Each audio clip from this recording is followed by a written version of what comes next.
তোমাদেরকে আরো একবার স্বাগত জানাচ্ছি সিভিল ইঞ্জিনিয়ারিং এর ক্লাসরুমে। আমাদের soil mechanics as well as fluid mechanics নিয়ে ক্লাস চলছে। আমরা আজকে যেটা নিয়ে পড়াশোনা করব সেটা সয়েল মেকানিক্স এর ক্লাসটাকে আগে আমরা এগিয়ে নিয়ে যাব। আমরা গ্রেন সাইজ ডিস্ট্রিবিউশন নিয়ে পড়াশোনা করছিলাম। সেখানে আমরা আগের ক্লাসে দেখেছিলাম যে যদি কোর্স গ্রেন যদি সয়েল হয় তাহলে কোর্স গ্রেন সয়েলের ক্ষেত্রে যে তার যে পার্টিকেল যে ডিফারেন্ট সাইজ হয় সেগুলো কিরকম ডিস্ট্রিবিউটেড রয়েছে, তার সেটাকে কিভাবে বার করব, তার পেছনে তার পেছনে গ্রাফটা কি হয়, বা সেখান থেকে আমরা কিভাবে আইডিয়া পাবো কিছু কিছু জিনিস যেমন কোএফিসিয়েন্ট অফ কার্ভেচার, এগুলো আমরা সব বার করেছি। আজকে একটা ওয়ান অফ দ্য ইম্পর্টেন্ট জায়গা নিয়ে আমরা আজকে পড়াশোনা করবো, সেটা হচ্ছে ফাইন গ্রেন সয়েলের ক্ষেত্রে আমরা এই পার্টিকেল সাইজ ডিস্ট্রিবিউশন বা গ্রেন সাইজ ডিস্ট্রিবিউশনটাকে কিভাবে বার করব। দেখো এটা কিন্তু খুব ইম্পর্টেন্ট, এবং এই জায়গাটাকে না আমরা আমাদের যখন আমরা এমনি পড়াশোনা করি, ক্লাসরুমে পড়াশোনা করি, আমরা কিন্তু এই জায়গাটাকে কমপ্লিটলি প্রায় ম্যাক্সিমাম লোকেরাই প্রায় অ্যাভয়েড করে যায়, আমরা ঠিকভাবে এটাকে পড়ি না। কিন্তু এখান থেকে কি খুব ছোট ছোট কনসেপচুয়াল কোয়েশ্চেন আসে। তোমরা জাস্ট যদি ক্লাসটাকে একবার ফলো করে নাও তাহলে কিন্তু এখান থেকে আশা করি আর কোন প্রশ্ন তোমাদের আর বাদ যাবে না বা মিস যাবে না। তাই চলো কথা না বাড়িয়ে আমি আজকে পড়াশোনাতে চলে আসি। তোমরা যেভাবে দেখতে পাচ্ছ যে সেডিমেন্টেশন অ্যানালাইসিস আমি আজকে লিখেছি। এবার ব্যাপারটা কি, ব্যাপারটা হচ্ছে যে আমরা আগের দিন যেটা পড়েছিলাম সেটা হচ্ছে কোর্স গ্রেন সয়েলের জন্য। কিসের জন্য পড়েছিলাম? কোর্স গ্রেন সয়েলের জন্য। আজকে আমরা কি পড়বো? ফাইন গ্রেন সয়েলের জন্য। তার মানে ব্যাপারটা কি, আসলে কিন্তু আমাদের পার্টিকেলের যে সাইজ বা সয়েল নিলাম, ধরো আমি এক মুঠো সয়েল নিলাম, তার মধ্যে কি কি ধরনের পার্টিকেল রয়েছে, কোন সাইজের কত পার্টিকেল রয়েছে, এইটাকে বার করার এটা একটা প্রসিডিওর। আগের দিন আমরা সিপ দিয়ে করেছিলাম, সিপ অ্যানালাইসিসের মাধ্যমে যেগুলো বড় আকারের সয়েল, কোর্স গ্রেন সয়েল, সেগুলোকে ওই কোন কোন সাইজের পার্টিকেল ওই সয়েলের মধ্যে সেটা বার করা যায়। কিন্তু যেগুলো খুব ছোট ছোট সয়েল, যেমন ক্লে এবং সিল্ট, সেই সাইজের পার্টিকেল গুলোকে আমরা কি করে বার করব? কেন সেগুলোকে সিপ অ্যানালাইসিসে দিলে কেন হয় না, এইটা জেনে রাখো। কেন কি এইটা অনেক সময় এমসিকিউ কোশ্চেনে চলে আসতে পারে যে কেন সিপ অ্যানালাইসিস দিয়ে সিল্ট এবং ক্লে কে পার্টিকেল সাইজ ডিস্ট্রিবিউশন বার করা যায় না। দ্য আনসার ইজ, হয় কি ওই পার্টিকেল গুলো ক্লে বা সিল্টের পার্টিকেল গুলো হয় কি খুব ছোট ছোট হয়, এবং কি হয় এরা না এত ছোট ছোট হয়, এবং আমরা নামেই জানি যে ক্লে হলে সেটাকে আমরা কোহেসিভ সয়েল বলি। কোহেসিভ সয়েল কথাটা মানে কি, এখানে প্রত্যেকটা সয়েল পার্টিকেলের মধ্যে না অ্যাট্রাকশন ফোর্সটা খুব বেশি, ফলে কি হয় এই পার্টিকেল গুলো না অ্যাজ এ গ্রুপ হয়ে থাকে, ক্লিয়ার? এরকম একটা ছোট ছোট গ্রুপ হয়ে থাকে। এবার তুমি যখন এটাকে সিপ অ্যানালাইসিস করবে তখন কি গ্রুপটা একটা জায়গায় আটকে যাবে, তাহলে কি হবে, মনে হবে যে এই সাইজের পার্টিকেলটা ওই সাইজে রিটেন করে যাচ্ছে, কিন্তু অ্যাকচুয়ালি কি তাই নয়। যেহেতু সয়েল পার্টিকেল গুলো গ্রুপ হয়ে আছে, ছোট ছোট একটা করে গ্রুপ হয়ে আছে, সো এটাকে সিপ অ্যানালাইসিস দিয়ে বার করাটা সম্ভব না, ঠিক আছে? So we will go for sedimentation analysis. Now the first question is, sedimentation অ্যানালাইসিসটা আমরা কি দিয়ে করি বা কোন থিওরি, বা যেমন ওখানে সিপ অ্যানালাইসিস মানে ওপেনিংস যে চালনি করে নিয়েছিলাম ওটা ভেরি ইজি ছিল, কিন্তু এই যে সেডিমেন্টেশন অ্যানালাইসিস যেহেতু লিখেছি তার মানে এটাকে আমরা একটা কিছু থিওরির বা কিছু একটা এর পেছনে আমাদের একটা কিছু ব্যাকবোন থিওরি আছে যার বেসিসে এই পুরো প্রসেসটা করি, এবং সেই থিওরিটা কিন্তু আমরা সবাই প্রায় জানি। আমরা যখন এনভায়রনমেন্টাল ইঞ্জিনিয়ারিং পড়েছি, যেখানে ওয়াটার সাপ্লাই ইঞ্জিনিয়ারিং এ জলকে পিউরিফাই করার জন্য যেখানে স্টোকস ল ইউজ করা হয় সেটলিং ডাউন ভেলোসিটি বার করার জন্য, ইয়েস সেই একই জিনিসটাকে এখানেও আমরা ইউজ করব। তাহলে আমরা স্টোকস ল থেকে, এটা মাথায় রেখে দাও, স্টোকস ল থেকে আমরা সেডিমেন্টেশন অ্যানালাইজ করব। কোন ল থেকে? স্টোকস ল থেকে। আচ্ছা, সেই স্টোকস ল থেকে যেই সেটলিং ভেলোসিটির যে ফর্মুলাটা আমরা এখানে ইউজ করব সেটা আমরা এখানে লিখে দিই। সেই ফর্মুলাটা হচ্ছে ভিএস, মানে হচ্ছে সেটলিং ভেলোসিটি। কি সেটা? না, জি মাইনাস 1 ইন্টু গামা ডাব্লিউ, by into d square by 18 into mu. Clear? এইটা হচ্ছে মেন ফর্মুলা। ওকে, এবার এখানে একটা জিনিস মাথায় রাখো, what is settling velocity? Settling velocity জিনিসটা আসলে কি, কনসেপ্ট গুলোকে কিন্তু ক্লিয়ার করাটা খুব দরকার। দেখো, আমরা ধরো এই একটা জার নিলাম, জারের মধ্যে ধরো জল আছে। আমরা খুব ছোটবেলায় পড়েছি যে যদি আমরা এই জলের মধ্যে কিছু মাটি ফেলে দিই, দিয়ে গুলিয়ে দিলাম, তাহলে কি হবে, একটা টাইমের পর মাটিগুলো কিন্তু কণাগুলো আস্তে আস্তে আস্তে আস্তে এখানে থিতিয়ে পড়বে, আস্তে আস্তে আস্তে একটা সময় যাওয়ার পর সব কণাগুলো এখানে থিতিয়ে পড়বে, ঠিক আছে? তাহলে এই যে থিতিয়ে পড়ছে, এই থিতিয়ে পড়াটাকে আমরা বলি সেডিমেন্টেশন ইংরেজিতে। তাহলে আমরা জলের মধ্যে এই যে ধরো কণাগুলোকে মিশিয়ে দিলাম, সয়েলের কণাগুলোকে, একটা সময়ের পর সেটা থিতিয়ে পড়বে, ক্লিয়ার? এই থিতিয়ে পড়বে তো একটা ভেলোসিটি নিয়ে, একটা বেগ নিয়ে থিতিয়ে পড়বে। ধরো যদি খুব ছোট কণা হয় তার থিতিয়ে পড়তে সময় বেশি লাগবে, যদি খুব বড় কণা হয় তাহলে খুব তাড়াতাড়ি থিতিয়ে পড়বে, ঠিক তো? তাহলে এই যে থিতিয়ে পড়ার যে ভেলোসিটি, সেই থিতিয়ে পড়ার ভেলোসিটিটাকে আমরা বলি সেটলিং ভেলোসিটি, ঠিক আছে? এইটাই আমি লিখেছি, সেই সেটলিং ভেলোসিটিটাকে আমরা কিভাবে বার করতে পারি, এইটা হচ্ছে তার একটা ফর্মুলা, যার দ্বারা আমরা এই সেটলিং ভেলোসিটিটাকে বার করতে পারি। ক্লিয়ার? বোঝা গেল ব্যাপারটা? নাও এই সেটলিং ভেলোসিটিটা কিসের উপর ডিপেন্ড করে? এই জিনিসটা থেকে কিন্তু একটা প্রশ্ন আসে, এখান থেকে একটা প্রশ্ন আসার সম্ভাবনা খুব বেশি এই এই এই থিওরিটার উপর বেস করে, ঠিক আছে? এখানে তোমাকে বলতে পারে যে সেটলিং ভেলোসিটি আমাদের মিউ মানে ডাইনামিক ভিসকোসিটির সাথে কিভাবে রিলেটেড, বা ডাইনামিক ভিসকোসিটি যদি বাড়ে তাহলে সেটলিং ভেলোসিটি কমবে না বাড়বে, এই ধরনের প্রশ্ন হয়। তাহলে তুমি এখান থেকে দেখতেই পাচ্ছ, যদি আমাদের ভিসকোসিটি যদি বেড়ে যায় তাহলে কি সেটলিং ভেলোসিটি কমে যাবে। ক্লিয়ার? কারণ এটা ইনভার্সলি প্রপোর্শনাল, ব্যস্তানুপাতে এটা হচ্ছে। ক্লিয়ার? আচ্ছা, আবার পার্টিকেল সাইজের সাথে কিভাবে রিলেশন? পার্টিকেল সাইজের সাথে এটা কিন্তু সমানুপাতে রিলেশন, অর্থাৎ যার পার্টিকেল সাইজ যত বেশি সে কিন্তু খুব তাড়াতাড়ি সেটেল করে যাবে। ক্লিয়ার? জি এর সাথে কি রিলেশন? সমানুপাত। গামা ডাব্লিউর সাথে কি রিলেশন? সমানুপাত।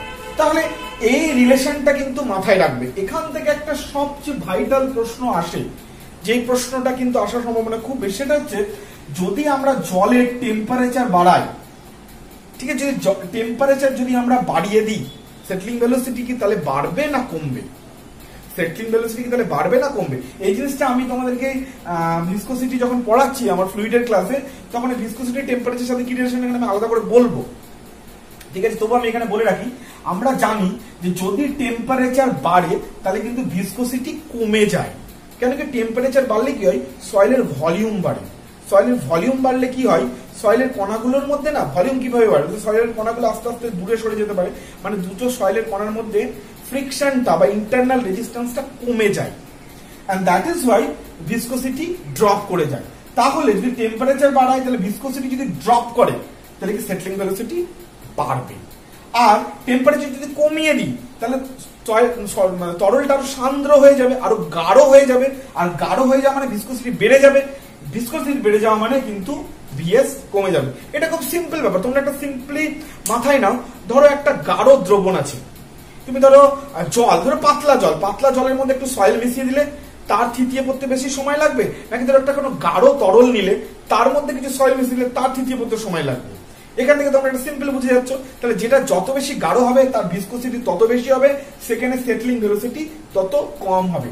এই রিলেশনশিপটা কিন্তু মাথায় রাখাটা খুব খুব জরুরি।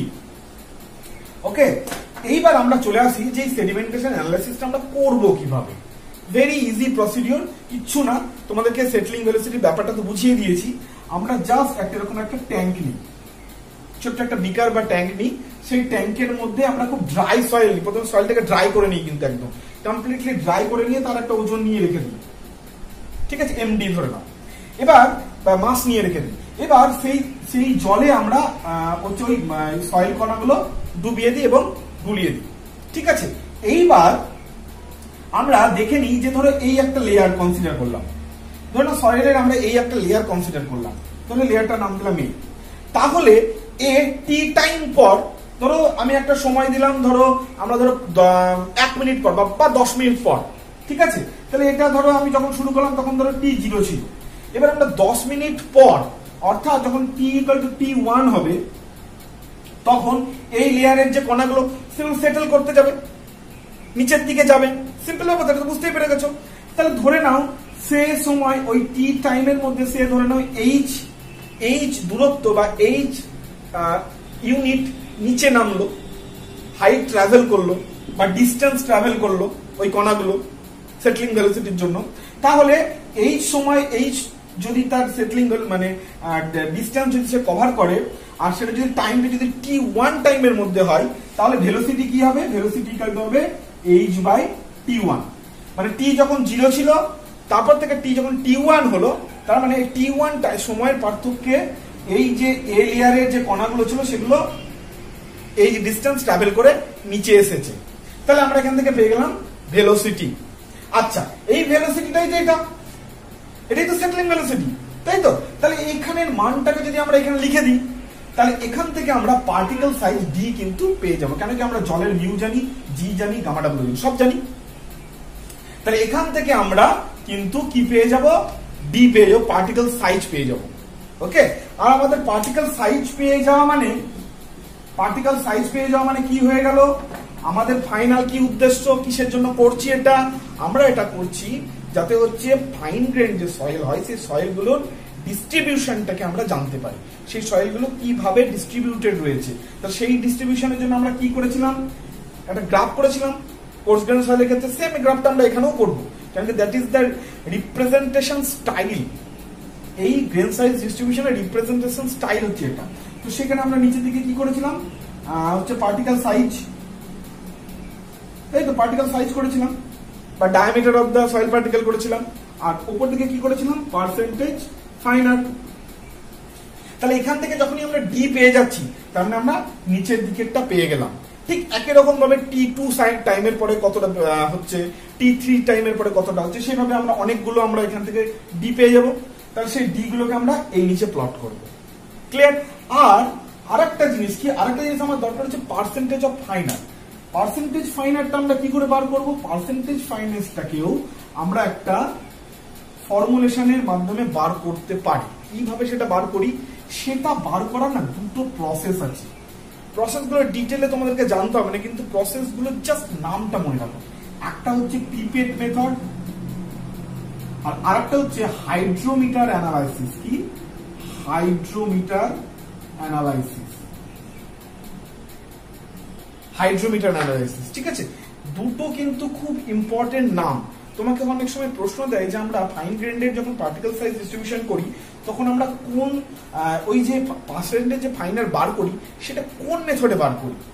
এই দুটোর মধ্যে যে কোনো একটা মেথড দিয়ে আমরা বার করি। ক্লিয়ার? তো বেসিক্যালি সেই মেথডটা কি, মেথডটা কি জিনিস, এটা আমি একটু মুছে দিচ্ছি। মেথডটা কি জিনিস, খুব সিম্পল। পিপেট মেথড তো কোনো ব্যাপারই নাই। এই যে আমাদের এইখানে প্রথমে ছিল সয়েল কণাগুলো, সেই সয়েল কণাগুলো এই টাইম ট্রাভেল করার পর A1 পজিশনে এলো। তাহলে আমার এই পজিশনে আমার সয়েলের কনসেন্ট্রেশন যদি বার করি, ঠিক আছে, যদি সয়েলের কনসেন্ট্রেশন যদি বার করি, তাহলে সয়েলের কনসেন্ট্রেশন বার করলে সেখান থেকে আমরা পার্সেন্টেজ ফাইনার পেতে পারবো। কনসেন্ট্রেশন মানে কতটা সয়েল আছে ওই জলের বা এই লেয়ারে, সেখান থেকে কি আমরা পার্সেন্টেজ ফাইনার পেতে পারবো। মানে কি, D60 মানে কি, D60 মানে হচ্ছে সেই সাইজ, যে সাইজের চেয়ে 60% পার্টিকেল কিন্তু ফাইনার, মানে ছোট ছোট, মানে পাস করে গেছে, বাকিগুলো রিটেন করে গেছে। ক্লিয়ার? এটা হচ্ছে ব্যাপার। তাহলে এখানেও তাই আমরা যদি কনসেন্ট্রেট এখান থেকে কনসেন্ট্রেশন যদি বার করি, কনসেন্ট্রেশন সেখান থেকে পার্সেন্টেজ ফাইনাল কিভাবে হবে তার কিন্তু একটা ফর্মুলা আছে, যেটা তোমাদের মনে রাখার কোনো দরকার নেই বলে আমি বলছি না। তোমরা যারা খুব বেশি যারা গেটের স্টাডিটা করবে বা আইএস এর স্টাডি করবে, তাদের জন্য কিন্তু সেটা লাগবে, বাট আমাদের এই জন্য দরকার সেভাবে নেই, সেই জন্য আমি জাস্ট স্কিপ করে গেলাম। ওকে, তো যাই হোক, তার মানে আমরা এখান থেকে পার্সেন্টেজ ফাইনার পাবো, এবং সেই পার্সেন্টেজ ফাইনেসটাকে বা ফাইনারটাকে আমরা পিপেট মেথড অথবা হাইড্রোমিটার অ্যানালাইসিস দিয়ে বার করবো। সেই পিপেট মেথডটা কি, পিপেট মেথডটা কি, এই যে এখানকার ধরো কনসেন্ট্রেশন বার করতে হবে, আমরা সেই টাইটেশন টেস্টের সময় পড়েছি, পিপেট দিয়ে আমরা ওখান থেকে স্যাম্পল কালেক্ট করতাম। ঠিক এরকম ভাবে এখানে পিপেটটা তুমি লাগাবে, এখান থেকে ধরো তুমি স্যাম্পলটা কালেক্ট করে নিলে এবং সেই স্যাম্পলটাকে শুকিয়ে সেখান থেকে তার কনসেন্ট্রেশন বার করার সমস্ত প্রসিডিওর করে নিলে। ক্লিয়ার? সো পিপেট মেথডে আর আলাদা করে কিছু বলার নেই। এবার যেটা মেইন জায়গা সেটা হচ্ছে হাইড্রোমিটার অ্যানালাইসিস। এইটা কিন্তু মেইন জায়গা, এখান থেকে কিছু ছোট ছোট প্রশ্ন আসে। প্রথম কথা, আমরা হাইড্রোমিটার অ্যানালাইসিস থেকে ডিরেক্টলি কি বার করি এটা জেনে রাখো।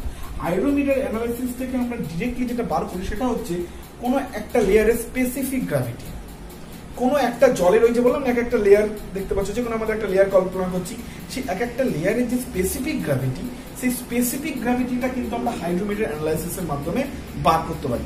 তার কি ডিরাইভেশন, সেই ডিরাইভেশনটা হচ্ছে specific gravity of A layer equal to কি, ইকুয়াল টু হচ্ছে 1 প্লাস RH/1000। এই আরএইচটা কি? আরএইচটা হচ্ছে হাইড্রোমিটারের রিডিং। এর আমরা প্রথমে চলো জেনে দেখে নিই যে হাইড্রোমিটারটা অ্যাকচুয়ালি দেখতে কেমন হয়। হাইড্রোমিটারটা দেখতে হয়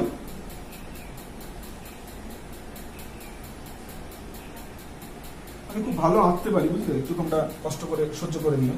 তো যাই হোক, এইরকম হচ্ছে হাইড্রোমিটার হয় এবং এখানে রিডিং থাকে। রিডিং এ কি মাঝখানে জিরো থাকে, উপর দিকগুলোতে মাইনাস রিডিং হয়, ধরো -5 ধরলাম, আর নিচের দিকগুলোতে প্লাস রিডিং হয়, তাহলে আমি +10 ধরলাম। ঠিক আছে, তাহলে কি হচ্ছে হাইড্রোমিটারের এরকম মাঝখানে জিরো থাকে, উপর দিকে মাইনাস রিডিং থাকে, নিচের দিকে প্লাস রিডিং থাকে। ক্লিয়ার? তো এখান থেকে আমরা যে রিডিং পাবো সেটা এখানে বসাবো। তার মানে যদি বুঝতে পারছি যদি মাইনাস রিডিং পাই তাহলে কি হবে? 1-এর চেয়ে কম হয়ে যাবে। তাহলে 1-এর চেয়ে কম হয়ে যাওয়া মানে কি ওটা জলের চেয়ে হালকা। ঠিক আছে, আর যদি এর মান যদি পজিটিভ হয় তাহলে এটা 1-এর চেয়ে বেশি হয়ে যাবে, তার মানে জলের চেয়ে ভারী। এইভাবে এখান থেকে আমরা ইচ লেয়ারের স্পেসিফিক গ্র্যাভিটি বার করতে পারি। এবার এবং এই ফর্মুলা থেকে এই যে স্পেসিফিক গ্র্যাভিটি বেরোলো, সেখান থেকে আমরা পার্সেন্টেজ ফাইনার বার করার একটা ফর্মুলা আছে, তোমাদের যাদের দরকার বইতে ওখানে দেখে নাও। এটা আমাদের এক্সামের জন্য কোনো সেভাবে দরকার নেই, বাট বললাম যে কোনো পড়াশোনার শেষ নয়। তারপর তাহলে এখানে প্রশ্ন হলে বলে দাদা তুমি তো বললে ওখান থেকে প্রশ্ন আসে না। সো আমি কোনো গ্যারেন্টি দিতে পারছি না যে আসবে কি আসবে না, বাট সাধারণত ওখান থেকে আসে না। ওকে, এইবার একটা জিনিস এখানে আছে সেটা আমরা একটু জেনে নেব, দিয়ে আজকে আমাদের লেকচারটা শেষ করব। খুব ইম্পর্টেন্ট জিনিস, প্রশ্নটা এখান থেকে কিন্তু হয় কি। প্রথম কথা হচ্ছে যে আমরা এখানে কিছু জিনিস মেশাই। এই হাইড্রোমিটার অ্যানালাইসিস করতে গিয়ে আমরা কিছু জিনিস মেশাই, কিছু ফরেন এজেন্ট মেশাই। কিসের জন্য মেশাই? তার মধ্যে একটা বড় এজেন্টকে আমরা বলি সেটা হচ্ছে ডিসপারশন এজেন্ট। ডিসপারশন মানে কি? আমি শুরুতেই বলেছি যে ক্লে পার্টিকেল গুলো এত ছোট বা সিল্ট গুলো এত ছোট পার্টিকেল হয় তারা নিজেদের মধ্যে একটা গ্রুপ ফরমেশন করে থাকে, বা বলা যেতে পারে এটা তোমার হচ্ছে একটা ফ্লক ফরমেশন করে থাকে। আমরা ফ্লক নিয়ে এনভায়রনমেন্টাল ইঞ্জিনিয়ারিং জেনেছি, ফ্লক মানে গুচ্ছ হয়ে থাকা। ঠিক আছে, ফ্লক ফরমেশন করে থাকে। তাহলে ফ্লক ফরমেশন করে যদি থাকে তাহলে কণাটা বড় মনে আসবে, তাহলে তার সেটলিং ভেলোসিটি বেশি হবে, ফলে তাড়াতাড়ি সেটেল করে যাবে, কিন্তু অ্যাকচুয়ালি তাতে তো আমরা রেজাল্ট পাবো না। সো আমরা কি করি, এইটাকে না ভাঙতে হবে। ক্লিয়ার? এই জিনিসটাকে ভাঙতে, এই জন্য আমরা বলি ডিসপারশন এজেন্ট। এখানে কি আমরা ইউজ করি? আমরা ইউজ করি সোডিয়াম, এই নামটা মনে রেখে দাও, সোডিয়াম হেক্সামেটাফসফেট।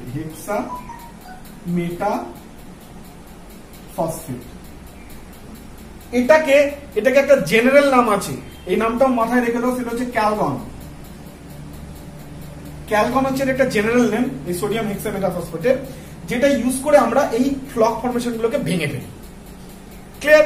এছাড়াও HCl ইউজ করা, H2O2 ইউজ করা বিভিন্ন কাজের জন্য, বাট এইটা মনে রেখো ডিসপারশন এজেন্ট হিসেবে আমরা সোডিয়াম হেক্সামেটাফসফেট ইউজ করি, ঠিক আছে, যার ডাক নাম হচ্ছে ক্যালগন। ক্লিয়ার? এবার এখানে আরেকটা ছোট্ট জিনিস আছে, সেটা হচ্ছে কারেকশন। কিছু ভুল হয় আমাদের হাইড্রোমিটার রিডিং নিতে গিয়ে, আমাদের কিছু ভুল হয়। কি ভুল হয়? প্রথম যে ভুলটা হয় সেটা হচ্ছে, এই ধরো হাইড্রোমিটার হলো, হাইড্রোমিটার হলো, ঠিক আছে, এখানে 0 আর এখানে হচ্ছে -5 ধরো, আর এখানে ধরো +5 ধরো সাপোজ। তাহলে এবার এটা নিতে গিয়ে প্রথম যে ভুল হয়, একটা ভুল হয় হচ্ছে মেনিসকাস কারেকশন। মেনিসকাস কথাটা সম্পর্কে আমরা জানি যে যদি কোনো পাতলা টিউব আমরা যদি কোনো জলের মধ্যে বা কোনো তরলের মধ্যে ডোবাই, তাহলে কি হয়, ওই ক্যাপিলারিটির জন্য যে জলটা উঠবে সেখানে একটা এরকম ইউ শেপ বা উল্টানো শেপ, ঠিক আছে, এরকম একটা শেপ ফরমেশন আপার লেয়ারের হয়, এটা আমরা জানি। ক্লিয়ার? তো সেই কারণে কি তুমি ধরো সাইড থেকে এখন রিডিং দেখছো, তাহলে তুমি কোন রিডিংটা পাবে? উপরের রিডিংটা পাবে, কিন্তু বেসিক্যালি তো অ্যাকচুয়ালি তো জলের লেয়ারটা এটা, কিন্তু তুমি পাচ্ছ এটা। তার মানে তুমি কি মান পাচ্ছ? নেগেটিভ মান পাচ্ছ, কিন্তু অ্যাকচুয়ালি এটা হওয়া উচিত ছিল এইটা নিচেরটা। তাহলে এই যে কারেকশনটা আমি যেটাকে আমি CM বলবো, সেই কারেকশনটা কি হবে? কারেকশনটা হবে পজিটিভ কারেকশন। মানে তুমি যে RH-টা পাবে, সেই RH এর সাথে যদি তুমি CM টাকে যোগ করে দাও, তাহলে তুমি কারেক্ট রিডিংটা পাবে। তাহলে meniscus correction is always positive. এগুলোকে কোনটা পজিটিভ বা কোনটা নেগেটিভ এরকম করে প্লাস মাইনাস দিয়ে মনে রাখার দরকার নেই, তুমি জাস্ট কনসেপ্ট দিয়ে মনে রাখবে যে আমরা জানি হাইড্রোমিটার উপর দিকে নেগেটিভ রিডিং থাকে, নিচে দিকে পজিটিভ রিডিং থাকে। তাহলে যদি আমার উপর দিকে উঠে যায়, বেশি দেখছি উপর দিকে উঠে যাচ্ছে মানে বেশি দেখছি মানে কি আমরা মাইনাস রিডিং দেখছি, তাহলে আমরা যদি যোগ করে দিই কারেকশনটাকে তাহলে এটা ঠিক মান পেয়ে যাবো, সিম্পল ব্যাপার। আবার টেম্পারেচার, যেটা আমি আগে বললাম, টেম্পারেচার যদি বেড়ে যায় তাহলে কি সয়েলের ভলিউম বেড়ে যায়, তাহলে সয়েলকে আমরা উপরে দেখবো, তাই তো? তাহলে সয়েলকে যদি উপরে দেখি তাহলে কি কারেকশন কি হবে? পজিটিভ কারেকশন হবে। উপরটা নেগেটিভ, তাহলে কারেকশন কি হবে? পজিটিভ কারেকশন হবে। আবার ধরো টেম্পারেচার কমে গেল, তাহলে কি সয়েলকে আমরা নিচে দেখবো, নিচে দেখা মানে কি ওর বেশি মান পাচ্ছি, বেশি পজিটিভ মান পাচ্ছি, তো ওটাকে কি করতে হবে? তখন বিয়োগ করতে হবে অ্যাকচুয়াল মানে আসার জন্য। তাহলে টেম্পারেচার কারেকশন কিন্তু প্লাস মাইনাস দুটোই হতে পারে। ভালো করে জাস্ট বুঝে নাও, নিজে হতে পারে যে আমার কথাগুলো ঠিক ক্লিয়ার হচ্ছে না, তুমি নিজে খাতায় আঁকো, একে বোঝো। টেম্পারেচার মানে এটা উপরে উঠে যাবে, তাহলে উপরে উঠে গেলে কি হচ্ছে? বেসে নেগেটিভ মান আসছে, তাহলে বেশি নেগেটিভ মান তো ওটা অ্যাকচুয়ালি না, তাহলে আমাকে নেগেটিভ থেকে কি বাদ দিতে হবে, মানে নেগেটিভটাকে থেকে পজিটিভে আসতে হবে, তাহলে কি যোগ করতে হবে। আবার টেম্পারেচার কমে গেল, তাহলে আমরা আরো নিচের দিক থেকে দেখছি, নিচের দিকে দেখবো, তাহলে কি এটা ভুল দেখছি, অ্যাকচুয়ালি এটা উপর দিকে হওয়া উচিত ছিল, তাহলে কি করবো? ওটার সাথে আমরা এটা বিয়োগ করে দেবো, কারণ নিচের দিকে পজিটিভ মান। ক্লিয়ার? এটা আর কিছু না, খুব ইজি জিনিস। আর আরেকটা জিনিস হচ্ছে dispersion agent correction. Dispersion agent correction মানে কি? এই যে আমরা যে বললাম যে ছোট ছোট ক্লে গুলো ফ্লক ফর্মেশন করে থাকে, তো আমরা একটা ডিসপারশন এজেন্ট মেশাই, সোডিয়াম হেক্সাফসফেট। সেটার জন্য কি হয়? ওটার জন্য কি জলের ডেনসিটি বেড়ে যায়। ডেনসিটি যদি বেড়ে যায় তাহলে কি হবে? সয়েলের আয়তন কমে যায়, কেন কি ডেনসিটি মানে আমরা কি জানি? ডেনসিটি মানে আমরা জানি মাস বাই ভলিউম। তাহলে ডেনসিটি যদি বেড়ে যায় তাহলে কি মাসকে ছোট তোমার হচ্ছে বড় হতে হবে, সেটা তো হয় না, মাস তো কনস্ট্যান্টই থাকে মোটামুটি, তার মানে কি ভলিউম কমে যাচ্ছে। ডেনসিটি বেড়ে যায় মানে কি? ভলিউম কমে যাচ্ছে। তাহলে ভলিউম যদি কমে যায় তাহলে কি সয়েল লেয়ারটাকে আমরা এখান থেকে কি না দেখে নিচের দিকে দেখবো, আর নিচের দিকে দেখা মানে কি? যে আমার রিডিংটা আসবে সেটা বেশি পজিটিভ আসবে, তাহলে বেশি পজিটিভ থেকে আমার অ্যাকচুয়াল রিডিং এ আসতে গেলে কি করতে হবে? বিয়োগ করতে হবে। সেম জিনিসটা তাহলে আমাদের এখানে যে ডিসপারশন এজেন্টের জন্য যে কারেকশন হবে সেটা কিন্তু নেগেটিভ হবে। তাহলে বুঝতে পারলো, এই যে সেডিমেন্টেশন অ্যানালাইসিস নিয়ে পুরো ব্যাপারটা তোমাদের সামনে আমি তুলে ধরলাম। তোমরা এটাকে একবার বা বুঝতে না পারলে আরেকবার দেখো, বাট এখান থেকে সমস্ত কনসেপ্ট ক্লিয়ার করো। এখান থেকে আলাদা করে কিছু মানে পড়াশোনা করে বা নিউমেরিক্যাল সলভ করার কিছু নেই, খুব ইজি একটা চ্যাপ্টার, খুব ইজিলি তোমরা কনসেপ্টটা যদি বুঝে তাহলে সব ব্যাপারটা হয়ে যায়। ঠিক আছে? তার মানে সেডিমেন্টেশন অ্যানালাইসিস আমাদেরকে ওই গ্রাফটা প্লট করতে হবে। সেই গ্রাফটা প্লট করার জন্য ডি দরকার আর পার্সেন্টেজ ফাইনার দরকার। তো ডিটা আমরা ওই স্টোকস ল এর ওখান থেকে ওই ফর্মুলাটা অ্যাপ্লাই করে আমরা ডি পেয়ে যাই। আর যেটা দরকার পার্সেন্টেজ ফাইনার, সেই পার্সেন্টেজ ফাইনারের জন্য দুটো প্রসেস আছে, একটা হচ্ছে পিপেড মেথড আর আরেকটা হচ্ছে কি মেথড বললাম? Hydrometer analysis. সেই দুটো মেথড দিয়ে আমরা ওটা পেয়ে যাই। আর এখানে কিছু আমরা এজেন্ট ইউজ করি, হ্যাঁ, যেমন ডিসপারশন এজেন্ট হিসেবে আমরা সোডিয়াম হেক্সামেটাফসফেট ইউজ করি, আর এই হাইড্রোমিটার অ্যানালাইসিসে কিছু কারেকশন ইউজ করি। সেই কারেকশন গুলো হচ্ছে এটা। তাহলে এই গেল তোমাদের পুরো এখানকার ব্যাপারটা, আমি পুরো সাম আপ করে বলে দিলাম। আশা করি এখান থেকে আর কোনো সমস্যা থাকবে না। আর তোমরা যারা এখন পর্যন্ত আমার চ্যানেলটাকে সাবস্ক্রাইব করোনি তারা অবশ্যই সাবস্ক্রাইব করে দেবে, আর আমার ভিডিওগুলোকে লাইক এবং শেয়ার করবে, যাতে আরো অনেকে এটা দেখতে পায় যারা ঘরে বসে প্রিপারেশন নিচ্ছে, তাদের জন্য যেন এটা খুব হেল্পফুল হয়। তোমরা করবে এবং আমাকেও আমার উৎসাহ বর্ধন করবে। তো যাই হোক, আবার নেক্সট ভিডিওতে সয়েলের কোনো ভিডিওতে বা ফ্লুইডের কোনো ভিডিওতে দেখা হচ্ছে। ততক্ষণের জন্য বাই।